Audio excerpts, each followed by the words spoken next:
Don't be vulnerable just to be vulnerable. There are some very simple techniques that can help you overcome the fear instantly. Sometimes we think, I have to find something in common with this person so that we can connect. There is value in the information that you are sharing. When it comes to influence, empathy is king. I'm just going to tell you that. Let me tell you first what empathy is not. Empathy is not being vulnerable. I know. The trend is, let's all be vulnerable. I'm okay with it. Just make sure there's an outcome you're looking for. Don't be vulnerable just to be vulnerable. What's the point? I want you to think about what you're sharing and why. What impact does it have on other people? Let me give you an example. I did a podcast with an individual, and prior to going to the podcast, I knew his father had just passed away. Now, my father had passed away a little bit before that. When I went to the podcast, I showed up, I saw the person, and I said, "Hi, good to see you. I heard about your father. I'm really sorry." I can't imagine how hard that must be. And he began to tell me about his dad who passed away. At no point during this interaction did I say, my dad passed away too, and then start to offload what I went through. Why? Why did I not do that? Because that's not empathy. Because in that moment, it was about him. And it was about him and his dad, and him sharing with me his struggle and what he was going through. My job in being empathetic was to sit and listen and be there, which I did. Later on in the conversation, or actually towards the end, it came up organically. Yeah, my father passed away too, so I can understand what that was like. That was it. Sometimes we think empathy is, oh, you've been through this? Let me tell you, I've been through this too. But what you're doing in that moment is you're actually robbing them of that moment. You're making it about you. And what do we say in this chorus? It's not about you. It's about them. Let people have that moment. You don't need to share. You just need to be there and listen. Public speaking is the most feared thing on the planet.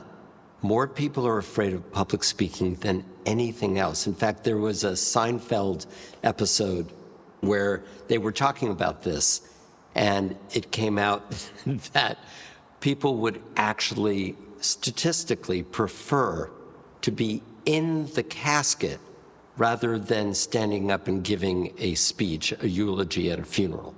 Now, of course, that's all silly, but despite that, so many clients that I've had before we started working together were taking beta blockers or drinking alcohol or drugging themselves so they could overcome the fear. So what we're going to do in this Maestro course is help you overcome the fear, because the fear is not rational, and more importantly, there are some very simple techniques that can help you overcome the fear instantly. I don't want you to worry about getting empathy right. Am I really getting them? Are they understanding that I'm trying to understand them? Don't worry about that. What I want you to do is put in the effort of trying. The research shows you just merely trying to connect with someone and understand them is enough. It opens the gateway to building trust, to building rapport. You can use this with a family member. You can use this with your kids. You can use this with a colleague. You can use this as a supervisor when you're trying to connect with your employees. That's what this is. And when people feel that you are actually putting the effort in to try to understand where they're coming from, and remember, you don't have to agree where they're coming from, but you can accept where they're coming from. Just merely you doing that opens up the gateway to building strong levels of trust, to building strong relationships, to building long-term relationships, right? We don't want to get people in the short run. We want to get people long-term. We're not worried about closing this deal. We're worried about closing 5, 6 deals down the line. You know why?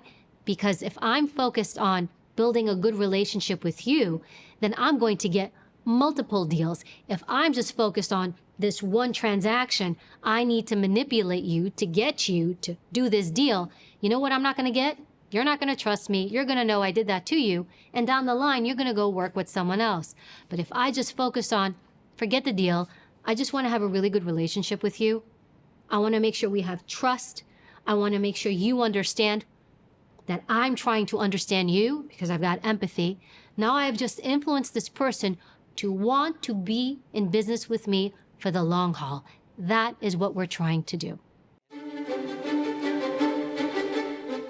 That the real reason for public speaking is to provide value to the people standing or sitting in front of you.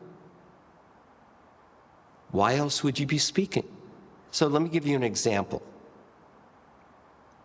I would bet that you have been a fantastic, compelling, authentically passionate speaker many times in your life. Have you ever gone to a movie that you were so excited about? The cinematography was great, the acting was great, the action was great, the effects were great, whatever it was. You were completely jazzed by this film, very excited about it. You then walk outside of the theater on a Friday night, a Saturday night, you run into some people you know. Has this ever happened to you? What do? What do you naturally, organically, authentically do? You go, oh my God, I just saw this incredible film. The acting was amazing, the story was amazing, I cried, I laughed. You have to see this film. How many of you have done that? Everyone. So why are you saying that? Why are you giving a little mini speech out on the sidewalk in front of the movie theater? Because you care about the people that you're talking to. And you believe that there is value in the information that you are sharing. You're selling the movie because you believe, for example, that maybe you paid 10 pounds for the film, but you got 200 pounds worth of value out of it. You're giving the friends that you run into 190 pounds of extra value because you care about them. Are you nervous when you talk about the film that you just saw that you loved? No, because you're sharing something that you're excited about that you think is of value to them. Even if they're not going to go to the concert or the movie, they should know about it. Don't work so hard to try to find something in common with people.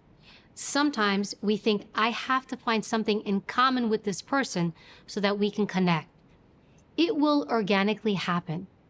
You can compliment somebody on their shoes or on their shirt. Yes, it's a great way to kind of open that dialogue, or maybe ask them about having children. Maybe you have children. You can do that.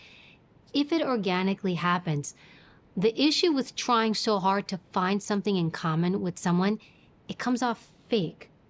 You may have been the recipients of that, where people are trying really hard to, oh, you do that, I do that. When it happens organically, wonderful. But don't work so hard to do it.